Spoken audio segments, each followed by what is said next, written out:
Friends, today we are going to start the next unit, unit 5th, and the chapter number 17, breathing and exchange of gases. Nutrition यानी जो digestion है वो आपका skip हो गया है, अब डिलीट हो गया है 2020 में, और अब हमारे सिलेबस में डायरेक्ट ब्रीथिंग और एक्सचेंज ऑफ गैसेस है अंडर ह्यूमन फिजियोलॉजी। तो चलो शुरू करते हैं। आज हम लोग ह्यूमन फिजियोलॉजी का breathing and exchange of gases, और आई होप कुछ बच्चे ऐसा भी सोचते होंगे कि ये रेस्पिरेशन है। तो पहले हम लोग रेस्पिरेशन ही समझते हैं। What is the meaning of respiration? Actually respiration is the break down of respiratory fuel to get energy. Respiration क्या है? एक तरह का बर्निंग प्रोसेस है, एक्सोथर्मिक प्रोसेस है, जिसमें एनर्जी रिलीज़ होती है, और जो एनर्जी रिलीज़ होती है it is due to the break down of respiratory substrate. यहाँ पर हम इसको फ्यूल का नाम दे रहे हैं क्योंकि यहाँ पर हम लोग क्या करते हैं, बर्निंग प्रोसेस इसको हम बोल रहे हैं। और जो रेस्पिरेशन है, रेस्पिरेशन को हम लोग समझ सकते हैं it is a catabolic process. ये टर्म जो है आपको आई थिंक आपके लिए न्यू होगी। मेटाबॉलिक आपने सुना होगा, मेटाबॉलिज्म। तो what is the catabolic process? The processes, the chemical processes which are carried out in a living organism are called metabolic processes, and they are of two type, anabolic and catabolic. anabolic जिसमें कुछ नया बनता है, यानी कि formation of new, जब दो तीन यानी कि सिंपल से कॉम्प्लेक्स जब बनता है दैट इज़ कॉल्ड एनाबॉलिक। और कैटाबॉलिक जस्ट अपोजिट, जब जो किसी चीज़ का ब्रेक डाउन होता है, टूटता है, तो हम उसको बोलते हैं, या आप ये कह सकते हो कॉम्प्लेक्स से जब वो सिंपल फॉर्म में टूटता है तो उसको बोलते हैं कैटाबॉलिक प्रोसेस। तो ये एक तरह का कैटाबॉलिक प्रोसेस है। एक्सर्गोनिक प्रोसेस है। Exergonic that means it release energy, और इसमें क्या होता है, ऑक्सीडेशन होता है किस चीज़ का, ऑफ सबस्ट्रेट। अब ये सबस्ट्रेट ज़्यादातर हम लोग सिर्फ ये समझते हैं कि कार्बोहाइड्रेट यानी कि ग्लूकोज ही होता है, लेकिन हमारी बॉडी में फैट और प्रोटीन, ये तीनों चीज़ भी as a respiratory fuel use होते हैं। और it is a intra cellular process. Intra that means inside the cell. ये प्रोसेस कहाँ कैरिड आउट होता है? Inside the cell. तो ये था रेस्पिरेशन के बारे में जनरली जो हमें समझना था। तो types of respiration, there are of two type of respiration, aerobic and anaerobic, on the basis of presence of oxygen. तो ऑक्सीजन के प्रेजेंस के बेस पे it is of two type, aerobic in which presence of oxygen is must. यहाँ पर जो है oxygen की presence होना बहुत ज़रूरी है। तो एरोबिक रेस्पिरेशन को हम ज़्यादातर क्या करते हैं, एक इक्वेशन से शो करते हैं कि जिसमें हम ग्लूकोज ले रहे हैं C6H12O6, और इसमें 6 मॉलिक्यूल जो हैं ऑक्सीजन के जो हैं लगेंगे। और ये एक सिंपल प्रोसेस नहीं है, ये यहाँ पर जो है बहुत सारे बीच में प्रोसेसेस आते हैं, और उन प्रोसेसेस के बाद ये 6 CO2 यानी कि कार्बन डाइऑक्साइड के 6 मॉलिक्यूल और वाटर के 6 मॉलिक्यूल जो है एज अ बाई प्रोडक्ट बनते हैं। और टोटल जो एनर्जी होती है वो बनती है 38 ATP, क्योंकि ATP जो है हमारी बॉडी की या किसी भी लिविंग ऑर्गेनिज्म की एनर्जी करेंसी है। तो एरोबिक रेस्पिरेशन के बारे में हम समझ सकते हैं, it is carried out only in the presence of oxygen, and it is found in only eukaryotic cell, and by product जो हैं इस इक्वेशन में यानी इस रेस्पिरेशन में वाटर एंड कार्बन डाइऑक्साइड है। और जो एनर्जी है यानी कि ATP हैं वो 38 ATP बनते हैं, जिसमें से 2 ATP इस प्रोसेस में यूज़ अप हो जाते हैं, खर्च हो जाते हैं। तो इसीलिए जो टोटल गेन हमारा बचता है दैट इज़ 36 ATP का। और जो एरोबिक रेस्पिरेशन होता है इसमें जो है कंप्लीट ऑक्सीडेशन होता है ग्लूकोज का, और ये स्लो प्रोसेस है एज़ कम्पेरेटिव टू एनारोबिक, और ये नॉन टॉक्सिक प्रोसेस है क्योंकि यहाँ पर जो प्रोडक्ट बन रहे हैं कार्बन डाइऑक्साइड एंड वाटर, तो ये दोनों ही क्या हैं, टॉक्सिक नहीं हैं। तो इसीलिए हम इसको बोले हैं that is non toxic process. और इस एरोबिक रेस्पिरेशन में मोस्टली 3 स्टेप होते हैं। सबसे पहला होता है ग्लाइकोलिसिस। ग्लाइकोलिसिस का मतलब होता है ये एक केमिकल प्रोसेस है जिसमें ग्लूकोज जो है साइटोप्लाज्म के अंदर सबसे पहले ग्लूकोज पायरुविक एसिड में कन्वर्ट होता है। एक ग्लूकोज से 2 मॉलिक्यूल्स जो हैं पायरुविक एसिड के बनते हैं। तो this process is called glycolysis, और याद रखना है ये कहाँ होगा, साइटोप्लाज्म में। इसके बाद ये जो पायरुविक एसिड है, ये पायरुविक एसिड अगर एरोबिक रेस्पिरेशन है तो ये पायरुविक एसिड बाद में बीच में एक इंटरमीडिएट रिएक्शन होती है जिसमें pyruvic acid acetyl coenzyme A में कन्वर्ट हो जाएगा, और वो एसिटाइल कोएंजाइम ए माइटोकॉन्ड्रिया में जो है चला जाएगा। तो माइटोकॉन्ड्रिया में वहाँ पर होगी क्रेब्स साइकिल, और इस क्रेब्स साइकिल के बाद जो है ETS इलेक्ट्रॉन ट्रांसपोर्ट सिस्टम। तो 3 साइकिल होने के बाद यानी 3 प्रोसेस होने के बाद ये जो है कार्बन डाइऑक्साइड और वाटर में कन्वर्ट हो जाएगा और 38 ATP बनेंगे। आई थिंक यहाँ आपको नहीं समझ में आया होगा इलेक्ट्रॉन ट्रांसपोर्ट सिस्टम क्या है। जब क्रेब्स साइकिल तक होता है यानी कि कार्बन डाइऑक्साइड और वाटर बनते हैं तो डायरेक्ट ATP नहीं बनते, बीच में क्या बनते हैं, NADPH2। तो इस तरह के मॉलिक्यूल बनते हैं। तो NADPH2 ये समझ लो जैसे कि कोई चेक आपको मिल गया है गवर्नमेंट से या किसी तरह से, तो आप वो जो चेक है वो आप उसको बैंक में उसको क्या करा रहे हो, खुला करा रहे हो। तो एक तरह से ETS क्या है, बैंक है। तो आप NADPH2 लेके जाएंगे और वो आपका चेक खोल करके आपको ATP दे देंगे। तो इस तरह से ETS क्या है, एक तरह से ये इलेक्ट्रॉन ट्रांसपोर्ट सिस्टम है जो कि हम लोग जब प्लांट फिजियोलॉजी पढ़ेंगे उसमें डिटेल में पढ़ेंगे। तो यहाँ पर कुल आपको समझना है कि यहाँ पर टोटल 38 ATP बनते हैं जिसमें से 2 ATP इन तीनों प्रोसेस में ख़त्म हो जाएंगे। बेसिकली ग्लाइकोलिसिस में 2 ATP लग जाते हैं, तो बचते हैं हमारे पास टोटल जो गेन होता है हमारा 36 ATP का है। तो it is all about of aerobic respiration. और जो हमारा सेकंड हमारा जो रेस्पिरेशन है दैट इज़ एनारोबिक। एनारोबिक से नाम से ही पता लग रहा है, and that means in absence of oxygen, यानी कि ये जो प्रोसेस है ये ऑक्सीजन की एब्सेंस में होता है।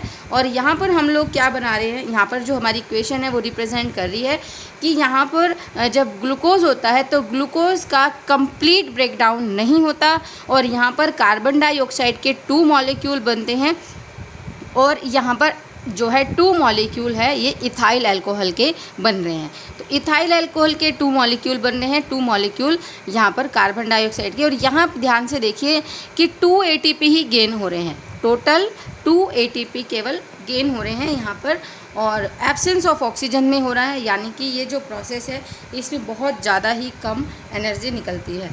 और ये जो एनारोबिक रेस्पिरेशन है ज़्यादातर ये प्रोकैरियोटिक सेल में होता है, और यूकैरियोटिक सेल में भी होता है, जैसे ईस्ट है, ईस्ट जो है फंजाई है, जो किंगडम फंजाई का मेंबर है, और ये जो है ईस्ट एक यूनिसेलर फंजाई है। तो ये यूकैरियोटिक है, और यूकैरियोटिक में जैसे ईस्ट है, और हम लोगों की जो RBC है, तो RBC के अंदर माइटोकॉन्ड्रिया नहीं होता, तो RBC के अंदर भी क्या होता है, एनारोबिक रेस्पिरेशन हो जाता है। और यहाँ पर एक एग्जांपल आप ले सकते हैं मसल सेल का भी, बट मसल सेल्स में ज़्यादातर तो एरोबिक रेस्पिरेशन ही होता है, लेकिन कंडीशन ये है जब एक्सरसाइज कर लेते हैं तो उस वक्त मसल्स में ऑक्सीजन की सप्लाई जो है वो बहुत कम हो जाती है कंपैरेटिवली, तो वहाँ मसल्स जो हैं वो एनारोबिक रेस्पिरेशन कर लेती हैं, जबकि उनके जो बाई प्रोडक्ट हैं वो अलग हैं, लेकिन होता वो एनारोबिक रेस्पिरेशन ही है एक तरह का। तो जो ट्रू एनारोबिक रेस्पिरेशन है वहाँ पर कार्बन डाइऑक्साइड और इथाइल अल्कोहल बनता है। ये एक तरह का इनकम्प्लीट ऑक्सीडेशन है, और यहाँ पर इसीलिए इथाइल अल्कोहल बन रहा है। ये फास्ट है लेकिन टॉक्सिक प्रोसेस है, और इसमें केवल 2 ही स्टेप आते हैं, एक तो ग्लाइकोलिसिस। अच्छा, कोई भी रेस्पिरेशन हो उसमें ग्लाइकोलिसिस कॉमन है। पहला जो स्टेप है यानी कि the conversion of glucose into 2 molecule of pyruvic acid, तो ये सब में जो है मस्ट है, ये चाहे एरोबिक हो, एनरोबिक हो, या मसल्स में होने वाला कोई भी जो है एनारोबिक टाइप का रेस्पिरेशन हो। तो यहाँ पर क्या होगा, सबसे पहले ग्लाइकोलिसिस होगा, और जो इसके बाद यानी कि पायरुविक एसिड का इथाइल अल्कोहल में जो कन्वर्जन है इसको हम एक टर्म देते हैं दैट इज़ कॉल्ड फर्मेंटेशन। तो तो ग्लाइकोलिसिस के बाद फर्मेंटेशन आएगा। तो मसल्स में भी होता है और आरबीसी के अंदर भी ये होता है। तो यहाँ पर हम लोग पढ़ने वाले हैं कि जो ग्लूकोज है, क्योंकि उसमें ग्लाइकोलिसिस जो है मस्ट है, तो ग्लाइकोलिसिस होगा, 2 पायरुविक एसिड बनेंगे और यहाँ पर क्या होता है, ये लैक्टिक एसिड में कन्वर्ट हो जाता है और 2 मॉलिक्यूल बनते हैं लैक्टिक एसिड के और यहाँ पर कार्बन डाइऑक्साइड गैस नहीं निकलेगी और यहाँ पर भी 2 ATP ही प्रोड्यूस होते हैं। अगर हम जनरली बात करें कि रेस्पिरेशन को अगर हमें समझना है तो जनरली क्या है, जैसे अगर आप ग्लूकोज को सबस्ट्रेट, मोस्टली जो है ग्लूकोज ही सबस्ट्रेट के फॉर्म में यूज़ होता है, तो ग्लूकोज से पायरुविक एसिड बनता है यानी कि ग्लाइकोलिसिस होती है और ये प्रोसेस होता है साइटोप्लाज्म में। अब ये डिपेंड करता है कि किस टाइप का ये रेस्पिरेशन है। अगर एरोबिक है तो माइटोकॉन्ड्रिया में होगा अगला स्टेप, यानी कि जो पायरुविक एसिड है वो एसिटाइल को एंजाइम में कन्वर्ट हो जाएगा और बाद में वो कंप्लीट ब्रेक डाउन हो करके carbon dioxide, water and 38 ATP produce करेगा। अगर एनारोबिक टाइप का रेस्पिरेशन है तो आगे का जो प्रोसेस होगा वो फर्मेंटेशन होगा और यहाँ पर इथाइल अल्कोहल और 2 मॉलिक्यूल कार्बन डाइऑक्साइड के और 2 मॉलिक्यूल ATP के बनेंगे। अगर लैक ऑफ ऑक्सीजन है लाइक इन मसल्स, तो यहाँ पर क्या होता है, यही पायरुविक एसिड 2 मॉलिक्यूल जो हैं लैक्टिक एसिड में कन्वर्ट हो जाएगा और 2 ATP बनेगी। तो ये तो था जनरली आपका इंट्रोडक्शन रेस्पिरेशन के लिए। लेकिन रेस्पिरेशन को हम लोग on the basis of presence और एब्सेंस ऑफ ऑक्सीजन तो डिवाइड करते हैं एरोबिक और एनारोबिक। लेकिन अगर हम ये देखें कि रेस्पिरेशन को हम लोग ये देख सकते हैं कि ऑक्सीजन के यानी कि जो सेल हैं, यानी कि जो सेलुलर रेस्पिरेशन है, अगर वो सेल जो है डायरेक्ट कांटेक्ट में है सराउंडिंग के या नहीं, तो उसके बेस पे हम लोग 2 तरह का रेस्पिरेशन बोल सकते हैं, that is direct and indirect. Direct type का रेस्पिरेशन का मतलब होता है जिसमें जो सेल है वो सराउंडिंग के डायरेक्ट कांटेक्ट में होती है और सेल के डायरेक्ट कांटेक्ट में होने की वजह से जो सेल है वो जो ऑक्सीजन की सप्लाई है वो अपने सरफेस से ही क्या कर लेती है, पूरी कर लेती है। तो ये तो हो गया डायरेक्ट। और ये इस तरह का जो रेस्पिरेशन है वो यूनिसेलर ऑर्गेनिज्म में मिलता है, क्योंकि यूनिसेलर ऑर्गेनिज्म जो होते हैं वो एक्वेटिक होते हैं और एक्वेटिक होने की वजह से जो है वो वाटर में जो डिज़ोल्व ऑक्सीजन है उसी को ही डिफ्यूज़न के थ्रू बॉडी में जो है यानी कि सेल के अंदर जो है टेक करते हैं और सेल के अंदर से जो कार्बन डाइऑक्साइड है वो वाटर में डिज़ोल्व फॉर्म में ही बार में जो है डिफ्यूज़ कर देते हैं। तो ये तो था डायरेक्ट। अब आता है इनडायरेक्ट, जो कि हमारा टॉपिक है, यानी कि ह्यूमन फिजियोलॉजी में ह्यूमन रेस्पिरेशन। तो हम लोगों का जो रेस्पिरेशन है वो इनडायरेक्ट टाइप का है।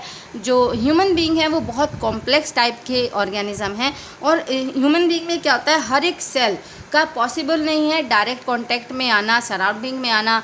तो हर एक सेल जो है सराउंडिंग से डायरेक्ट ऑक्सीजन नहीं ले सकती, तो जिसकी वजह से क्या होता है उसको एक रेस्पिरेटरी सिस्टम की ज़रूरत होती है। तो वो जो रेस्पिरेटरी सिस्टम है वो सब में बहुत सारे, जैसे आपने अब तक एनिमल किंगडम पढ़ा तो आपने इसमें पढ़ा भी होगा कि भाई किसी में बुक लंग्स हैं और किसी में गिल्स के थ्रू हो रहा है। तो ये सब रेस्पिरेटरी ऑर्गन है, रेस्पिरेटरी सिस्टम है जिसके थ्रू जो है हम लोग जो है ब्रीथिंग करते हैं। ब्रीदिंग का मतलब होता है सिर्फ ब्रीदिंग। कई बार लोग क्या करते हैं, रेस्पिरेशन को सेम मान लेते हैं, लेकिन रेस्पिरेशन ब्रीदिंग नहीं है। ब्रीदिंग सिर्फ एक पार्ट है रेस्पिरेशन का। तो जो इनडायरेक्ट टाइप का रेस्पिरेशन है वो हायर ऑर्गेनिज्म में आपको मिलता है। तो ये था एरोबिक और एनारोबिक यानी टाइप्स ऑफ रेस्पिरेशन। अब हम लोग बात करेंगे आज जो है जनरल स्टेप क्या है रेस्पिरेशन के। तो अगर हम रेस्पिरेशन को समझते हैं तो जनरली जो रेस्पिरेशन है उसमें 5 स्टेप्स होते हैं। 5 स्टेप्स में क्या होता है, इसमें पहला स्टेप है ब्रीदिंग। ये मैं एरोबिक रेस्पिरेशन की बात कर रही हूँ क्योंकि हमारा टॉपिक ह्यूमन रेस्पिरेशन है। तो ब्रीदिंग जो है सबसे पहले होती है और इसको आप वेंटिलेशन भी बोल सकते हो। तो ब्रीदिंग का मतलब होता है इनटेक एंड जो है जो रिलीज़ आउट ऑफ गैसेस, यानी कि जो आपको पता है जो रेस्पिरेटरी गैसेस हैं कार्बन डाइऑक्साइड एंड ऑक्सीजन। तो ब्रीदिंग में क्या होता है, जो है ऑक्सीजन का लेना, या छोड़ना, बस इतना ही प्रोसेस ब्रीदिंग में आता है। नेक्स्ट आता है exchange of respiratory gases between alveoli and blood. तो अब क्या है, हमारे जो जैसे हम लोग अपनी बात करें तो हमारे पास लंग्स हैं, तो लंग्स में क्या होता है, ब्रीदिंग हुई और ब्रीदिंग होने के बाद जो है गैस यानी कि जो बेसिकली ऑक्सीजन है वो लंग्स में फिल हो गई। तो लंग्स में फिल होने के बाद क्या होता है, अगला स्टेप होगा जो गैसेज हैं उनका एक्सचेंज होना, क्योंकि जो ब्लड बॉडी से लंग्स में आता है वो इम्प्योर होता है। तो अब क्या होगा, कार्बन डाइऑक्साइड जो है वो लंग्स से जो है जो गैस हमने ली है यानी कि जो हमने ब्रेथ ली है उसमें क्या होता है, एक्सचेंज होता है। कार्बन डाइऑक्साइड बाहर चली जाती है और ऑक्सीजन जो है वो लंग्स में ब्लड में आ जाती है। तो यानी कि एक्सचेंज होता है रेस्पिरेटरी गैसेस का। फिर उसके बाद क्या होता है, अब ब्लड में ऑक्सीजन आ चुकी है, अब उसका क्या होगा, ट्रांसपोर्ट होगा। और ट्रांसपोर्ट जो है रेस्पिरेटरी गैसेस का कौन करता है, ब्लड। और ये सब काम होता है with the help of pigment. अब ब्लड में आने के बाद नेक्स्ट स्टेप होता है एक्सचेंज ऑफ गैसेस। अब दोबारा से एक्सचेंज ऑफ गैसेस होगा, अब कहाँ होगा, बिटवीन टिश्यूज़ एंड ब्लड, क्योंकि ब्लड बॉडी के हर एक पार्ट में सर्कुलेट कर रहा है। तो यहाँ पर जैसे ही टिश्यू यानी कि जिन टिश्यूज़ को, सेल्स को रेस्पिरेशन के लिए ऑक्सीजन चाहिए, तो क्या होता है, वहाँ पर जो ऑक्सीजन है वो ब्लड से निकल कर के टिश्यू यानी सेल में चली जाएगी और सेल में जो कार्बन डाइऑक्साइड है वो दोबारा ब्लड में आ जाएगी। तो फिर एक्सचेंज ऑफ गैसेस होता है और उसके बाद नेक्स्ट और लास्ट जो प्रोसेस है that is cellular respiration, that means utilisation of oxygen. जो ऑक्सीजन ब्लड के थ्रू सेल में आई है, सेल के अंदर जो आई है, अब उसका एक्चुअली यूटिलाइजेशन होता है। और वो यूटिलाइजेशन का मतलब ही क्या है, जो मैंने अभी आपको इक्वेशन पढ़ाई थी, ये उसका यूटिलाइजेशन है। यानी जो आप सेल के अंदर आगे का जो सेलुलर रेस्पिरेशन है वो होता है, सेल के अंदर ग्लूकोज है और ग्लूकोज ऑक्सीजन के साथ जो है बाद में कन्वर्ट हो जाता है कार्बन डाइऑक्साइड एंड वाटर में, जहाँ पर दो ऑर्गेनेली यूज़ होते हैं, साइटोप्लाज्म एंड माइटोकॉन्ड्रिया। तो ये सेल में होने वाला यानी कि सेलुलर रेस्पिरेशन है। आप इसके लिए यूटिलाइजेशन ऑफ ऑक्सीजन टर्म भी यूज़ कर सकते हैं। तो ये बेसिकली जो थे जनरल स्टेप थे। तो ये आज हम लोगों का क्या था, एक इंट्रोडक्शन था रेस्पिरेशन का। इसके बाद हम लोग रेस्पिरेटरी सरफेसेस की क्या फीचर्स होने चाहिए और कितनी तरह की रेस्पिरेटरी पिगमेंट्स जो है एनिमल्स में मिलती हैं, ये हम लोग नेक्स्ट वीडियो में स्टडी करेंगे। Thank you and have a nice day.